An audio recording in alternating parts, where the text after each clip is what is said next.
organ in September of 2021.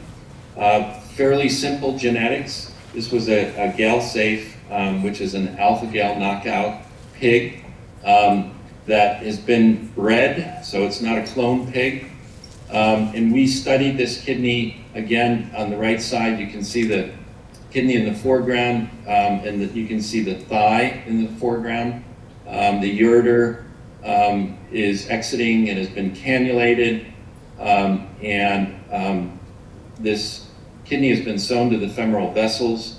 On the left side, you can see where we put a silo over the kidney in order to keep it moist, and we're able to isolate the urine output from the kidney. We performed the second pig-to-human successful xenotransplant in November of last year. In the center, you can see the kidney right after reperfusion and then at 54 hours. On the left side is the upper pole of the kidney. You can see that triangular structure that's marked with a purling stitch. And that is the lobe from the donor pig that was placed under the capsule of the kidney 2 months before we procured the organ for this study. This slide just shows the histology, a section through the thymic lobe and the kidney, and you can see that the thymus is viable, it looks well perfused, it contains all the cells that you would expect. The reason why we transplanted the thymus with this alpha-gal kidney is based on work from Colombia that demonstrates in multiple animal models that the thymus from the donor is able to delete T cells that are responding to neoantigens in the pig organ. And so the idea here is that we hope to be able to reduce the heavy immunosuppression that's going to be required for xenotransplantation at some point after the transplant. This is really stunning film from our most recent 2 decedent experiments where we transplanted genetically modified pig heart, in this case a 10-gene xenoheart, into 2 decedents.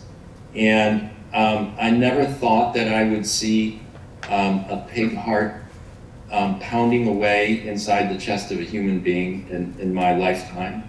And this was truly an awe-inspiring moment and of great personal impact to me, for sure. You can see on the right side is the pig heart in the foreground and the empty chest. The decedent's on bypass at that point.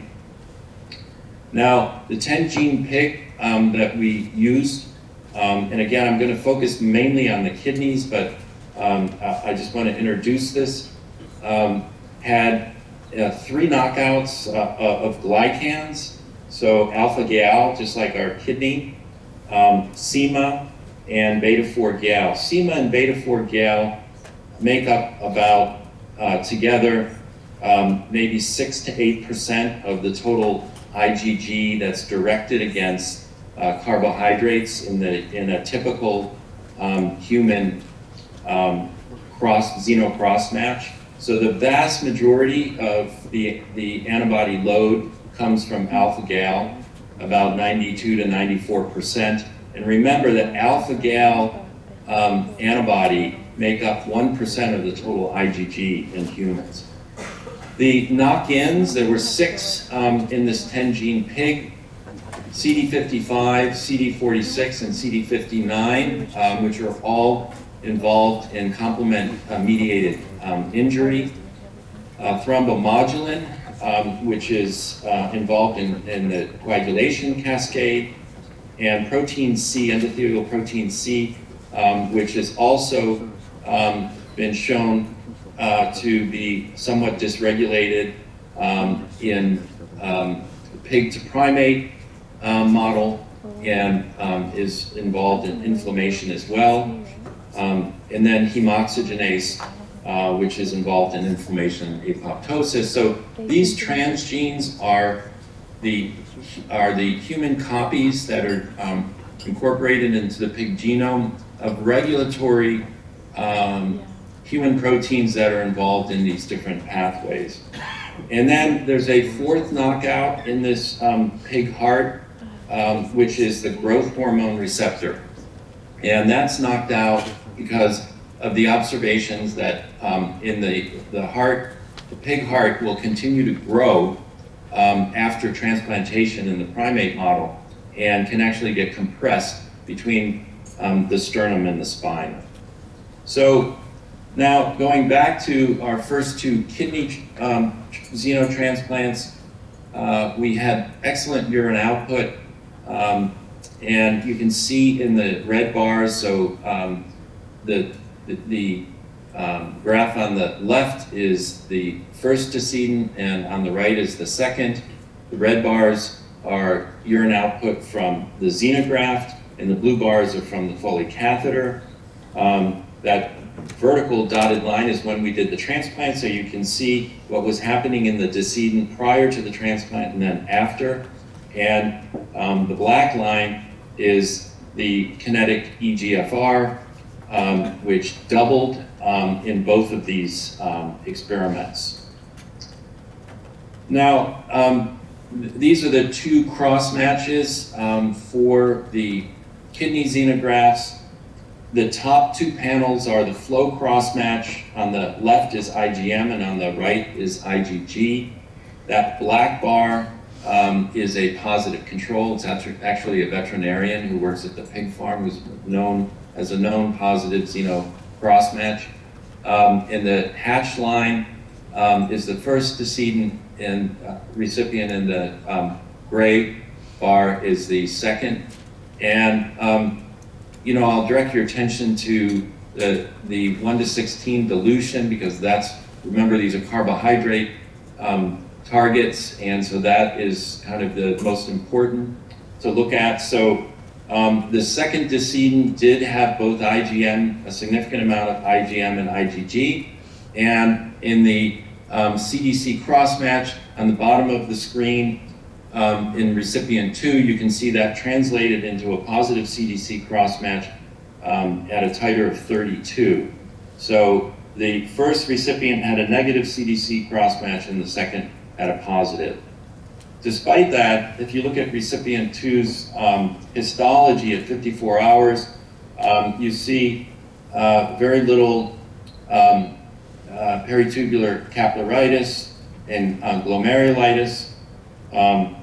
And on the C4D immunohistology, there is some focal deposition in the second recipient, which probably correlates with the positive crossmatch, but it's only focal and did not achieve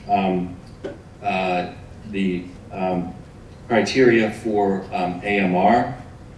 This is the electron microscopy of recipient 1 and 2. Again, very normal looking, intact glomerular loops and no podocyte effacement. And recipient 1 had a small amount of proteinuria, but also had hematuria. The second recipient had no proteinuria.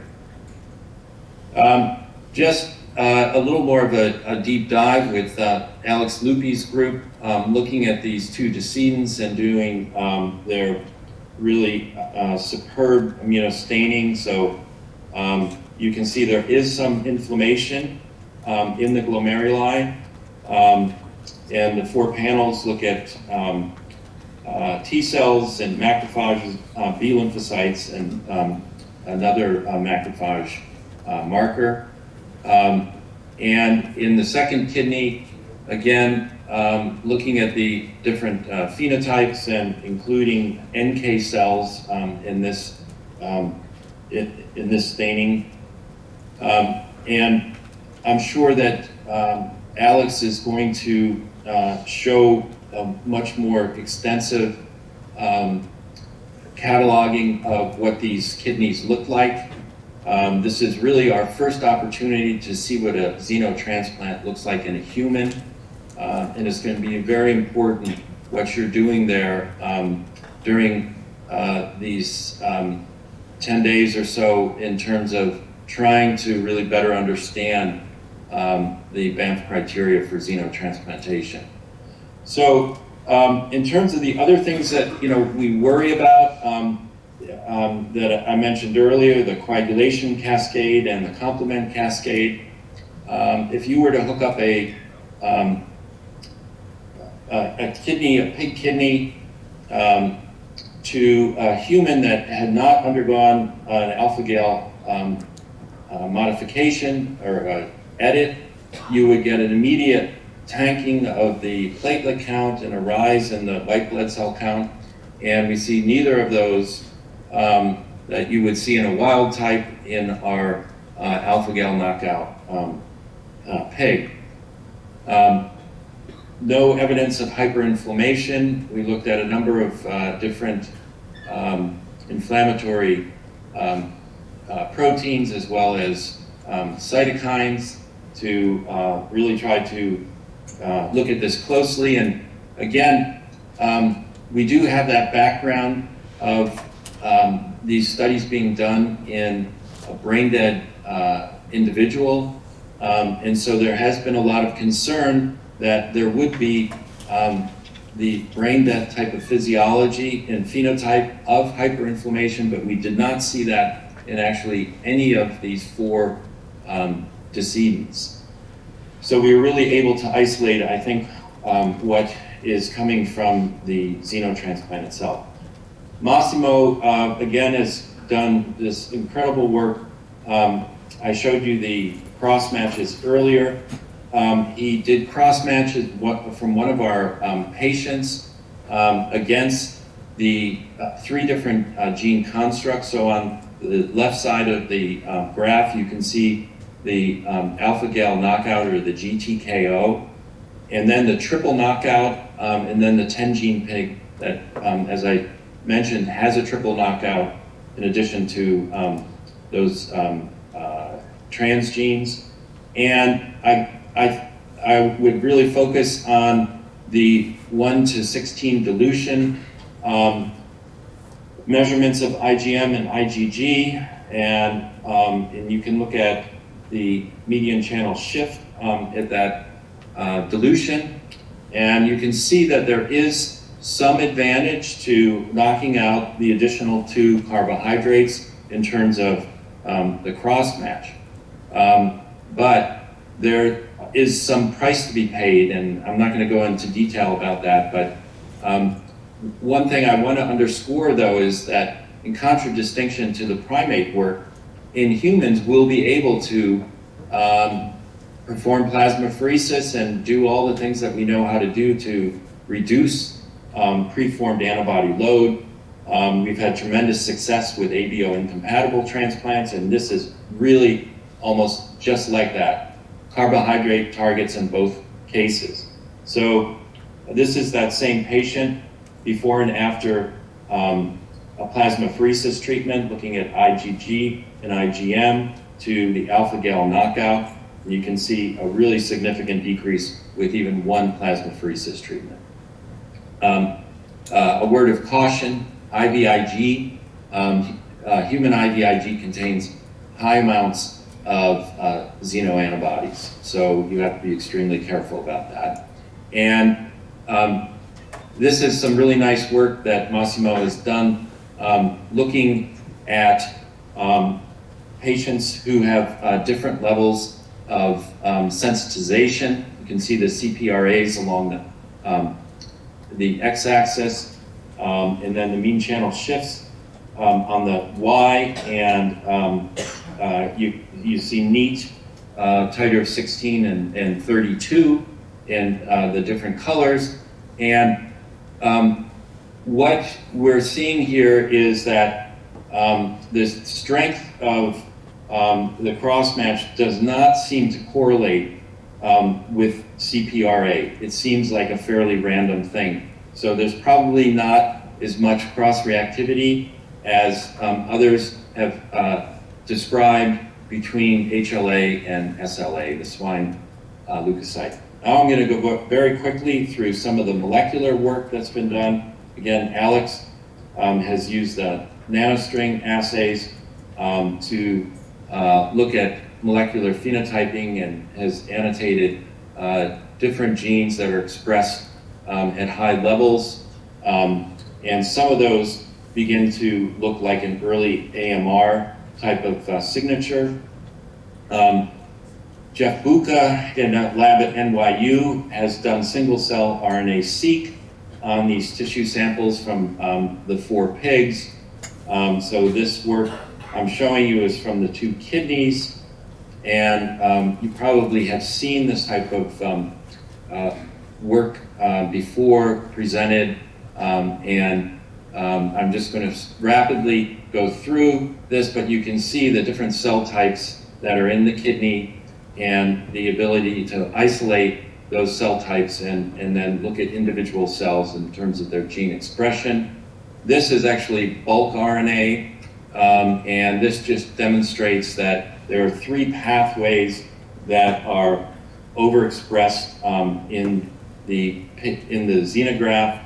Not surprisingly, cell cycle genes, extracellular matrix receptor interaction genes, and DNA replication genes are all overexpressed in these kidneys at 54 hours, and this increases over time.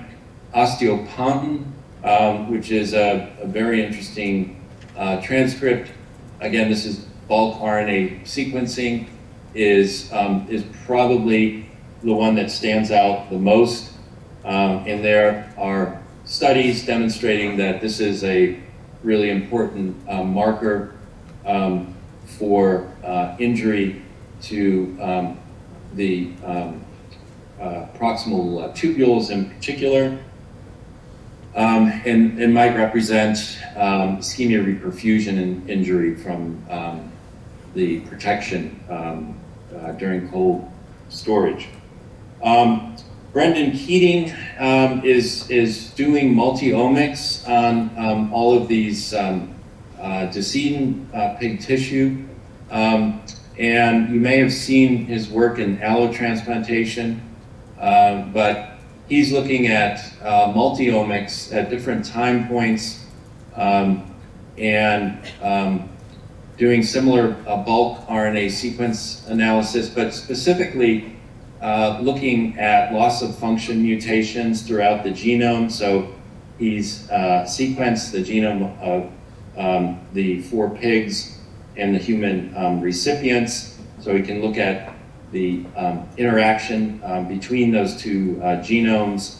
And one of the things that he's focusing on is using peptide tiling, so 16 mers, where he can tile the whole transcriptome and actually bind the antibodies from the recipients to those peptides to identify new epitopes that are responsible for xenoantibodies, both preformed and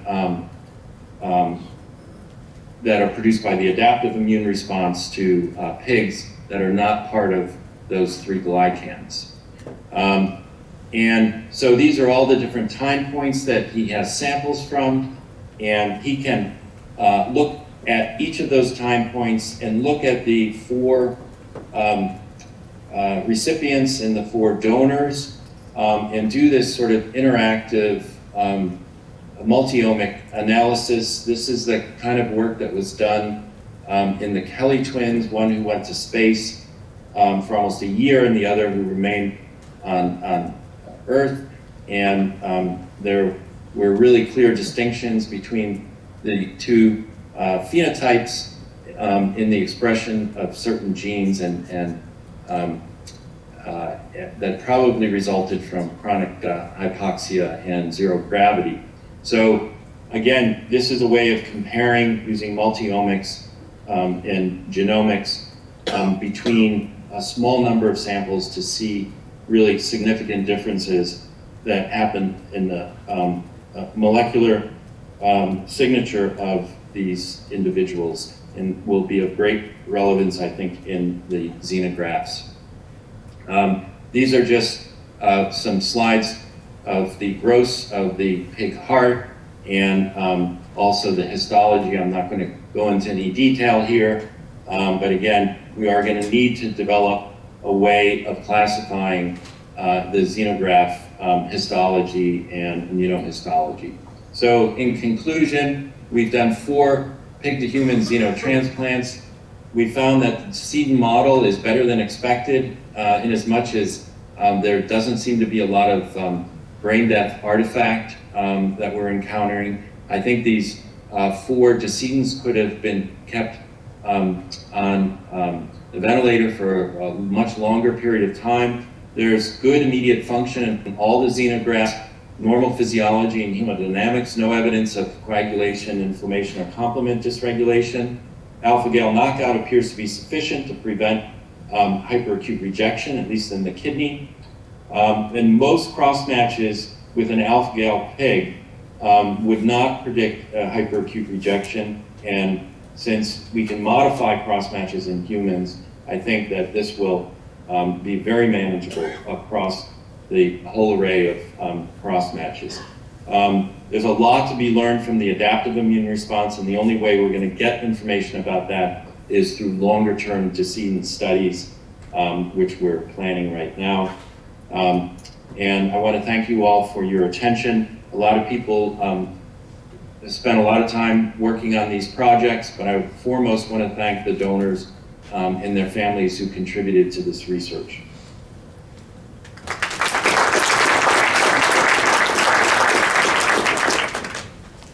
Unfortunately, Dr. Montgomery is in an area without internet access and can't participate in the discussion, but I think his talk was quite inspiring. Our next presentation is listed with Dr. Brunval from Paris, who in the last minute couldn't come, but we have Valetin from his group. Where is he? There he is, coming up and sharing the data. I think it's a nice segue from this presentation. We saw some high-level information of the analysis on the tissue, and I'm really looking forward to your presentation. Thank you for stepping up. Okay, thanks for introducing me. So Patrick apologized, he could not attend the meeting, so I will replace him on behalf of our group. So I am Valetin Goutaudier, I'm a nephrologist on the team, and I will present you our results on the in-depth histomolecular analysis of the first 2 xenografts. So I will not go into the details which were presented before, but I just would like to remind you that the 2 kidneys which were used by the NYU team were thymokines, that both kidneys recovered renal function and did not display any signs of hyperacute rejection. So this was really a success, but we hypothesized that a standard histology may not have captured the integrity of the entire spectrum of potential xenograft injuries. So this study aimed to perform an histomolecular analysis of these 2 xenografts in order to decipher and refine a potential early xenoimmune response. So to do that, we did an in-depth histomolecular analysis combining histological analysis, multiple immunostainings, bulk transcriptomics, and spatial transcriptomics on the same FFPE tissue to allow to have a direct comparison between the molecular signatures and the lesions that we observed on the FFPE tissue.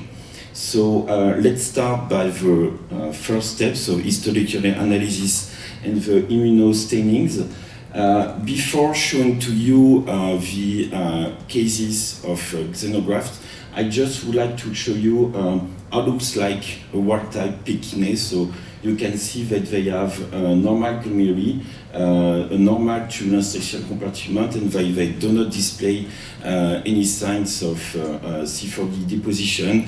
And also, these are the structure of a genetically modified pig kidney on a biopsy performed just before the transplantation, and you can also see normal glomeruli, normal tubular interstitial compartment, and no C4D deposition. So how looks like the xenograft? So we received one wedge biopsy performed at the end of the experiment, so on the NYU, so which means 54 hours post-transplant, and we observed signs of glomerulitis, so with circulating cells in nearly to 50 to 75% of the glomerulitis. So there is no Xeno-Banff classification, so we use the human Banff classification, and we classify this glomerulitis as G2. We also observed some circulating cells in the peritubular capillaries, but they involve only less than 10% of the cortex, so we graded that as PTC 0. We did not observe any signs of C4D deposition. Concerning the immunostaining, so we confirmed this glomerulitis, which was mainly composed of macrophages, but also some T cells and a few B cells. We also observed on this first xenograft signs of acute tubular necrosis, which involve nearly to 20 to 25% of the cortex, which was surrounded with few signs of tubulitis and interstitial inflammation, and to our opinion, it was mostly secondary to lesions of ischemia reperfusion. And these infiltrates were polymorphic, mainly composed of macrophages and also some T cells and B cells. So our conclusion for this first xenograft, according to the human Banff classification, is that we observed equivocal signs for a diagnosis of AMR with acute tubular necrosis and no thrombotic microangiopathy. Concerning the second xenograft, we also observed glomerulitis, which was more intense than in the first xenograft. We did not observe peritubular capillaries and no C4D staining. This glomerulitis was, in this case, composed of neutrophils, macrophages, also some T cells, and also very rare NK cells. We also observed acute tubular necrosis, but which was less intense than in the first xenograft and without association with interstitial inflammation. So our conclusion for this second xenograft was equivocal suspicious lesions for diagnosis of AMR with acute tubular necrosis and no thrombotic microangiopathy. So now, next steps, the bulk transcriptomics. So we decided to use the nanostring technology with the nanostring encoder because it is very robust on FFPE samples, and also because it allows a feedback between the lesion that we can observe on the FFPE tissue, and also because we have a targeted gene panel that I think you all know, which is the BOT, the Banff Human Organ Transplant Gene Panel. But as you all know, also it is a panel which is dedicated to human studies, so we had to adapt it. So we check every genes including the BOT one by one, and we regard the homology between the pig and the humans, and we only kept in this panel the genes which were homologous between the pig and the humans, and also the genes which could be potentially involved in host immune response. So finally, we kept among the 770 genes of the BIOT panel 617 genes, and we designed this BPOT, so the Banff porcine organ transplant panel, which is, to our knowledge, the first translational targeted gene panel dedicated to cross-species studies.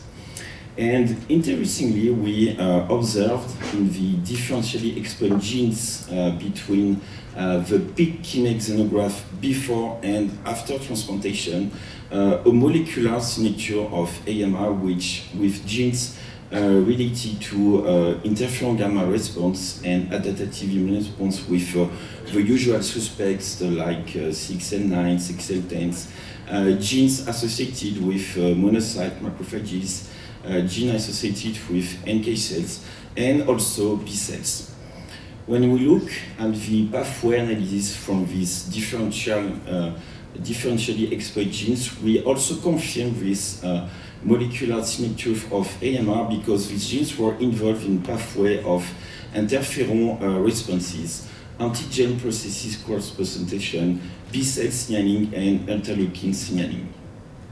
So, with histology, immunostainings, and bulk transcriptomics, we had early lesions of ongoing antibody-mediated rejection, a molecular signature of antibody-mediated rejection. So the next steps was to try to locate this molecular signature within the kidney. So to do so, we did whole transcriptome digital spatial profiling of this xenograft using the nanostring genomics technology. So we studied 4 samples, the 2 xenografts, and also as control, genetically modified pig kidney with a biopsy performed before transplantation and wild-type pig kidney. We annotated on each samples 12 regions of interest, 8 glomeruli and 4 regions of interest in the tubular interstitial compartment, and we sequenced the extract RNA with NGS.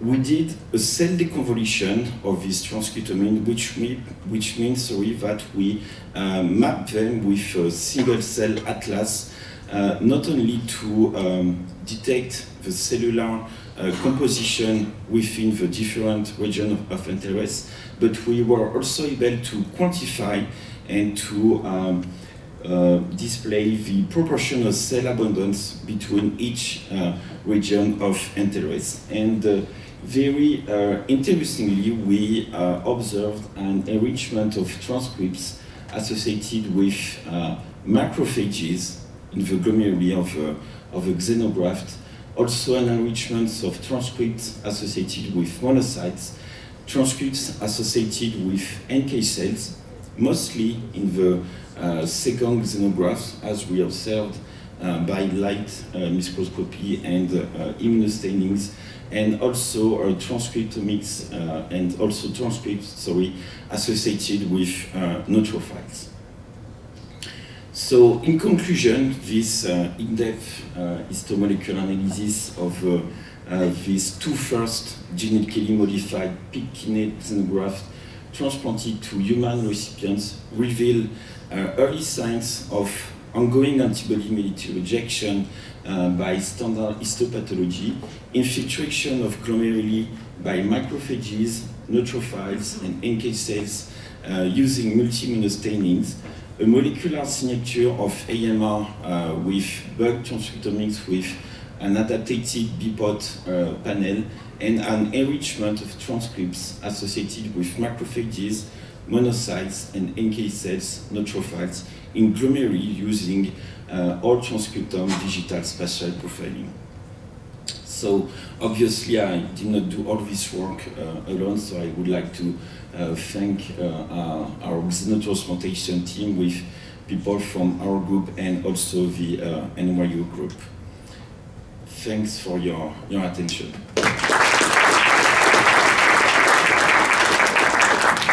Thank you very much. Are there Questions? Or I see the usual suspects. No, it's like it's convincing. It looks like human antibody-mediated rejection in the microvascular tree and with FC receptor cells. The interstitial space, so it's more monocytes. There was a series of alemtuzumab type rejection where you could whack them as CD52, and then you get a funny type of rejection which is monocyte dependent in humans. So it came back and there were monocytes in the interstitial compartment. So it's a different variety of rejection. So can I just go, the interstitial compartment's a little bit different from, it's monocyte dependent, macrophage dependent, rather than T cells? Yeah, it was mostly macrophages and monocytes. So a little bit different to what we would have seen with T cell mediated rejection, which often, it's a mixed rejection, but it's macrophage dependent, and that's different from human. Yeah. Ibrahim. Very nice presentation. Just one comment and one question. The comment is that for one reason or another, always in these xenografts, the hit is on the glomeruli, and very rarely you see peritubular capillaritis.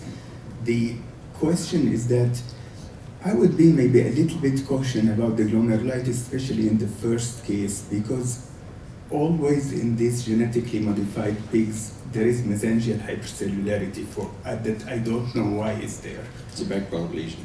Yeah, and so it can make it look as it's worse than it is. Yeah, I absolutely agree. Yes, there is an hyperplasia of a mesangium, but we will also within the glomerular capillaries the circulating cell, and mostly in the second xenograft. Absolutely. Marianne, and then Syria. Yeah, I have a couple of questions, but the first one is the B-hot panel has 12 reference genes. Now you have the B-pot panel. How many reference genes are there? Is it the 12 as well? And are they indeed good reference genes to be used? Yeah, we use the same 12 housekeeping genes. Okay, but you don't know if they're proper household genes for pig tissue. Sorry. You don't really know if they're proper household genes. Oh, you had a negative control, right? You had a absolutely. A normal kidney from a donor. Yeah. Bottom one on the graft, and but it was. You don't know exactly if that would be a proper. They're regulated. Yeah. Then another one. Let me see. The histomaps. Did you actually get the data that you got from the bee pig or the bee pot data, and did you ask Dina to run it? Yeah. To see how it relates. So it's a very good question, and it's the next step. So maybe. What do you mean the next step? You should have done that last week. That's really awesome to see how that relates. And then the last one, because the geomics panel you did, the NGS on that, because pig-human overlap is like, what, 98% or something like that, gene-wise? Like, how did that work out too? Because I'm kind of like, you're using a panel that's basically made for humans, not pigs. Yeah, absolutely. So I did not show you the quality controls and normalization for the whole transcriptome, but we had the chance to detect more than 10,000 genes in the sample. So it's Okay, cool. yeah. So the technique work also on the pig tissue. Yeah, awesome. Yeah. Really cool findings. Thanks. Yeah, thank you. Thank you for the presentation. I think she took my question already. But just to expand on that, so if you did the full RNA transcriptome profiling instead of the nanostring, would you have looked at other innate immune pathways? And the reason that you didn't do that was because it was a pig kidney and you didn't have any reference? Sorry for the genomics part. That's it. Yeah, well, we did a whole transcriptomic analysis to have a broader vision than the targeted gene panel. Yes, so it was to also assess the potential lesion ischemia, etc. Thank you. Thank you. Okay, with that, thank you very much. It was really exciting. The world's first xenograft pathology wholesome analysis. So, but we are continuing with pathology. It gets even better with Ivy Rosales. Where's Ivy? Are you coming over there? Okay, sorry, you were introducing Ivy. Let me have the pleasure of introducing Ivy Rosales. So she's a pathologist at Mass General Hospital. She has great expertise in xenotransplantation. She has been running the pathology lab at Mass General and looking at all the non-human primates that had received pig kidneys. really looking forward to the talk of xenotransplant past, present, and future, and the path forward for the Banff classification. Thank you. Hi. I have been tasked to present this big topic of past, present, and future path towards Banff Xenotransplant Precision Diagnostics initiative. I have no disclosures, but our laboratory receives grant support from eGenesis. Some representatives are here, and Revivicor for the pathological studies. So this is an outline of my talk. I'm going to review the pathological findings in pig to non-human primate xenograft kidneys from the earlier models, and then I'm going to connect that to the current findings that we have in experimental models, mention again the preclinical studies that have been presented, and what our thoughts are on the steps to xenograft precision diagnostics and some Banff scoring applications based on the data. This was 2 decades ago, and Dr. Akira Shimizu was one of the first, I believe, in our group to describe in detail, and also did some elegant studies on pig to non-human primate. The protocols varied over time, but this one was using wild-type pigs to baboons or cynomolgus monkeys. And the general protocol is a tolerance protocol of induction immunosuppression, anti-pig antibody depletion, immunosuppression, and pig bone marrow transplantation. And their observation was that there's no hyperacute rejection, what they describe as a delayed xenograft rejection spanning between 0 to 12 days, and TMA in glomeruli and peritubular capillaries. This might not be the current version.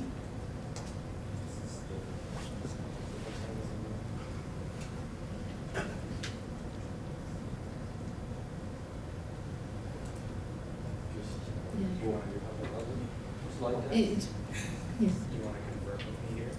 Do you want to look at it? Okay. Sorry.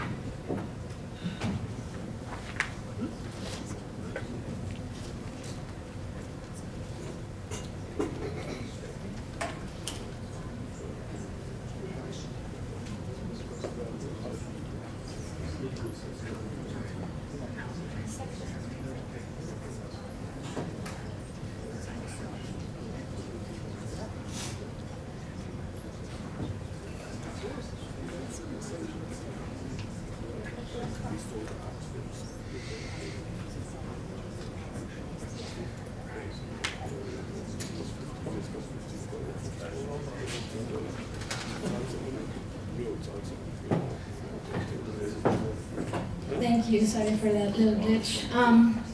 So here are their findings. It was divided into early and advanced phases of the delayed xenograft rejection beginning day 5, where you don't see that much changes in the glomeruli or peritubular capillaries. But there would be a progressive phase, which was described as infiltration of cytotoxic T cells, macrophages with or without NK cells. So the current findings now have been seen about 2 decades ago already, just in the early phases of xenograft rejection. And that progresses to thrombotic microangiopathy in the as a full-blown phenomenon with glomerular TMA, peritubular capillary TMA, and in the later phase, hemorrhage and infarction. These are some ultrastructural findings which actually give us more information about what is actually happening in the glomerular capillary loop. So the top images are showing labeled in asterisks apoptotic cells or apoptotic endothelial cells associated with fibrin, and also loss of the endothelial cell glomerular capillaries. The bottom images show peritubular capillary damage as well, with apoptotic endothelial cells and loss of endothelium in these peritubular capillaries. So early on, we already see the microvasculature being targeted in this form of rejection. Here's another model using thymectomized miniature swine under a 12-day course of cyclosporin. And they again describe acute allograft glomerulopathy. This time, The graft survival has been prolonged to up to 30 to 60 days, but it's the same phenomenon. Apoptosis of endothelial cells and severe and extensive damage to the capillary endothelium. There is also a described progression to chronic allograft glomerulopathy. So at 30 days, here are some demonstration of apoptosis of glomerular endothelial cells, as well as some activated mesangial cells going into the capillary loops, as well as some proliferation also of the endothelial cells by way of PCNA and isolectin B4 staining. The authors also describe incomplete recovery of the glomerular endothelial cells at day 60, and as we know, this is what we describe as transplant glomerulopathy. On to a decade later, we have some GTKO pig kidneys that were given to baboon recipients. And again, it was the same findings of acute TMA, even though the grafts were already prolonged to day 33. So this study looked at two protocols, an intense immunosuppression protocol, which you can see here shows acute TMA in the glomeruli, extensive ATN, platelets and fibrin in the glomerular capillary loops. But also, we see some IgG and IgM in the glomeruli, complement deposition as well as MAC complexes in the glomerular capillary loops. This model, here's another image just showing in detail what were the findings in the glomeruli as, again, pronounced profound TMA, co-localization of platelets with fibrin as well as with IgM and C4D. The other group, which is the immunotolerance protocol, lasted up to about 83 days. And the changes were milder as described by the authors again. There was some persistent tubular injury, as well as also some changes in the glomeruli with some duplication of the capillary wall. There was no prominent infiltrate in the kidney. I think it's very important to look at these longer-term surviving animals so that we can kind of predict what we can see in the biopsies if and when we use these pig kidneys in the clinical setting. So where are we now? I'm going to share our experience using TKO HTG pigs or triple knockout pigs with transgenes for a number of different proteins for coagulation, complement regulation, innate immunity, and apoptosis, which we received from eGenesis. This is a recent study that looked at or compared the animals with low expression of complement regulatory proteins versus high expression of complement regulatory proteins. And you can see that the graft survival has been now extended to 316 days. So that was the main difference between these two groups of animals. As for the pathology, so the acutely rejected animals did show acute antibody-mediated rejection and chronic antibody-mediated rejection. Also, one animal showing TCMR, which we actually rarely see in these cases. Majority of the animals in the long-term surviving group did show chronic antibody-mediated rejection at end of study. But I'm trying to highlight here what would be concerning for most of us pathologists would be the Banff scoring system. As you can see, over the course of the experiments, the Banff scores are typically 0, and it's typically the CG scores and the C4D scores that kind of just come up as significant. There may or may not be glomerulitis, and I'm going to show some examples as well as I go through some of the slides. So in these genetically modified pig kidneys, how does acute AMR look like? And it did look like as it did 2 decades ago. You will see cortical or medullary hemorrhage. You will see extensive acute tubular injury as well.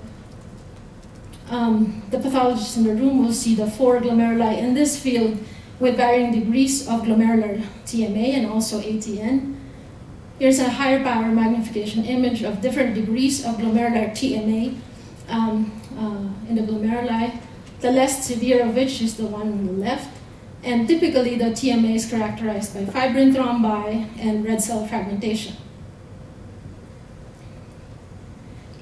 Arterial fibrinoid necrosis can be seen, but I would say that this finding, until the graft is completely rejected, is not a typical finding to see, even in wedge biopsies or longer core biopsies where you can see arteries. The typical findings would only be glomerular and peritubular capillary thrombotic microangiopathy. The infiltrate is also minimal. The C4D staining is typically extensive in the peritubular capillaries in acutely rejected grafts, but also significant staining in the glomerular capillaries. How about the long-term surviving grafts? I'm going to be showing some protocol biopsies on long-term surviving TKO HTG xenograft kidneys from xeno recipients that we had. Here's a day 0 post-reperfusion biopsy, and you can see what would be expected, which is tubular injury. And again here on higher magnification, a couple of glomeruli, one artery at the very top, which looks normal. And this has already been raised by Dr. Ibrahim Batal. Pig kidneys typically have an expanded mesangium with increased mesangial hypercellularity, and you can see the prominence of that in this PAS stain.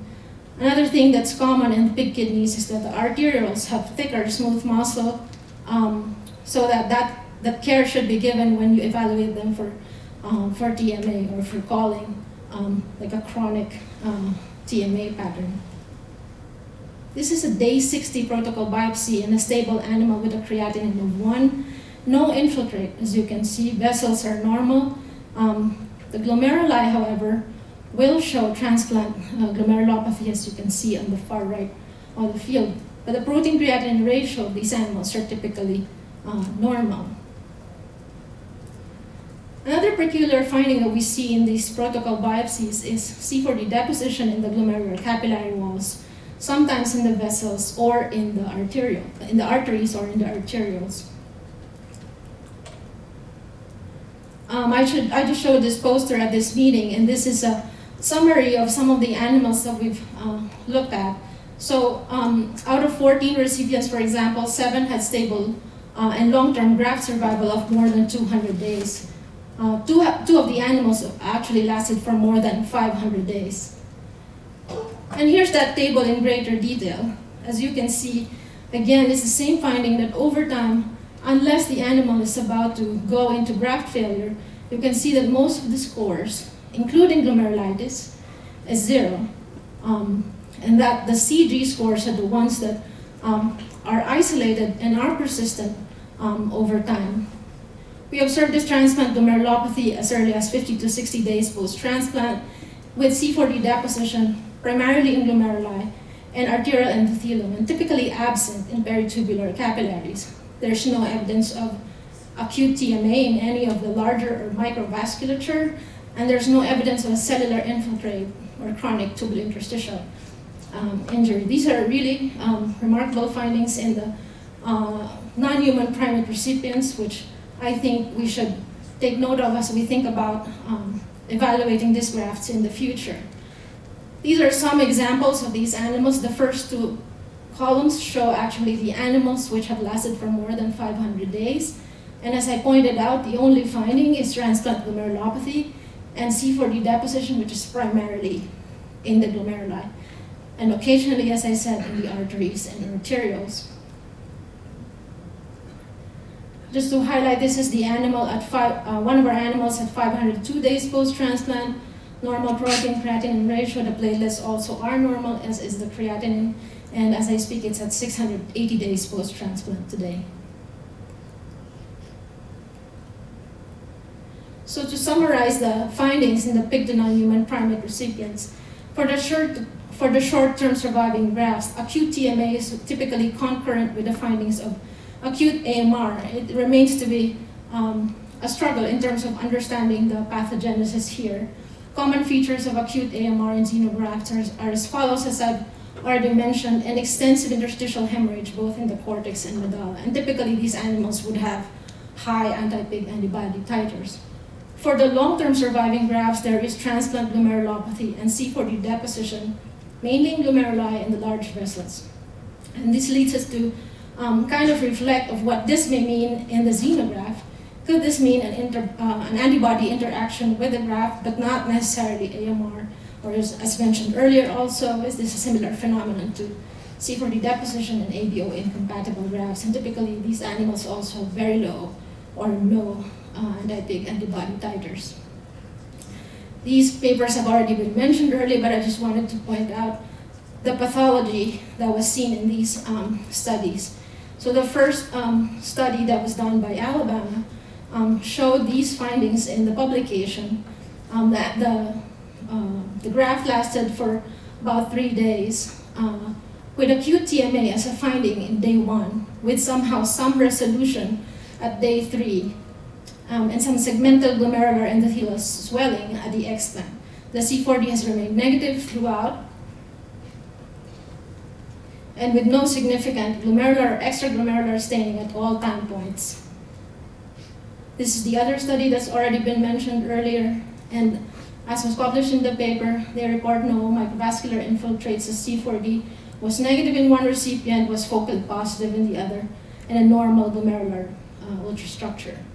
So just to sum that up, the findings in the preclinical or the pig to human decedent study show acute TMA with some resolution, and also there was already mention of some signs of AMR by the molecular signal, ATN, no evidence of C4D, largely no evidence of rejection or TMA by morphology, and a focal C4D.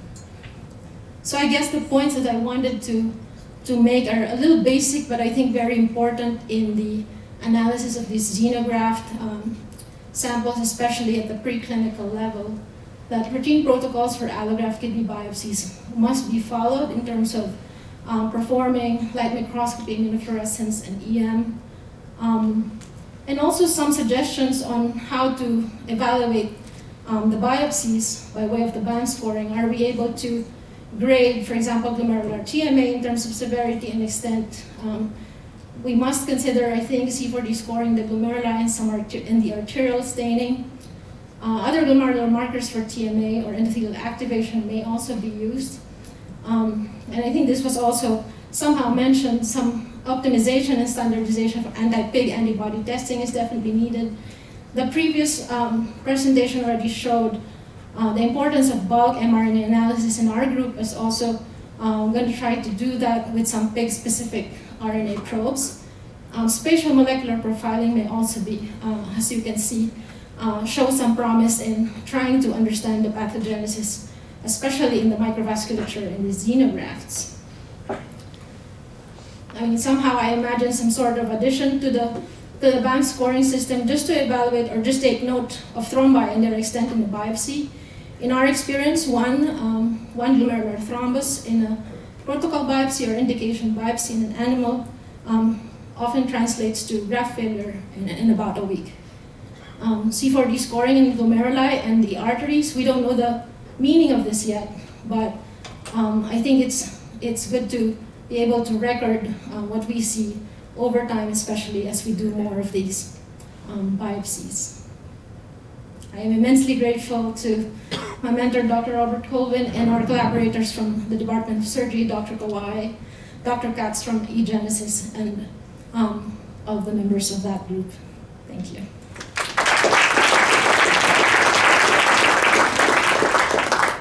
We're open for questions.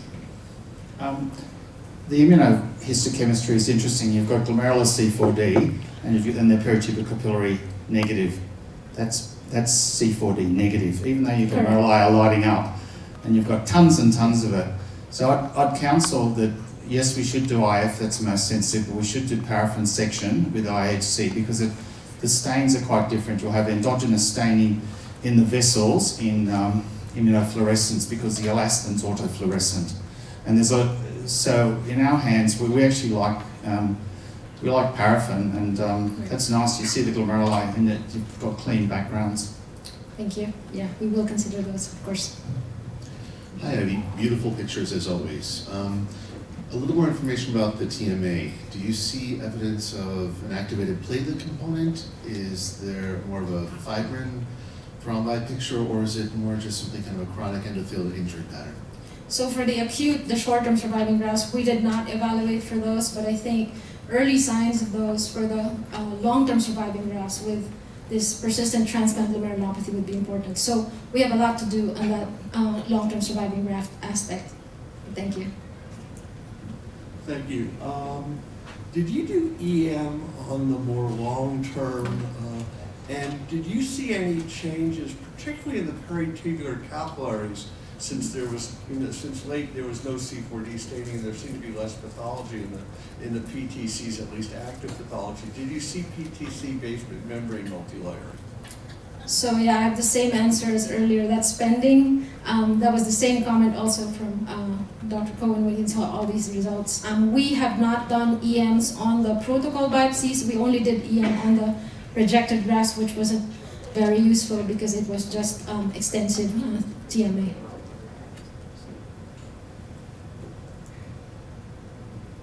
One last question. Have you seen a plasma cell-rich rejection? Because in the first, my experience in the first transgenic pig, I saw, especially in long time survival, plasma cell-rich rejection. Yeah, we do not typically see a cellular rejection. We had one animal which we classify as TCMR3 just because of the transmural vasculitis and about 10% of an infiltrate in the interstitium. Yeah. Ivy, I know it's bad form to ask questions of somebody from your own institution, but of course I should know.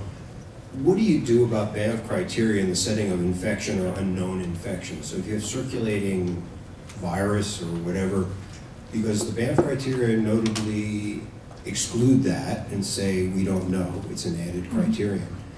I would think in xenotransplantation you can't afford to exclude that as a consideration for changing morphologies, just like various forms of immunosuppression. Yeah, that is noted. I mean, as just part of the research, I do the Banff for every sample, regardless of like the existing viral infections or any concurrent infections. But that is something to note. Fantastic. We had an amazing session. We're going to have a quick break of 5 minutes and then be back here for the top abstracts. Thank you.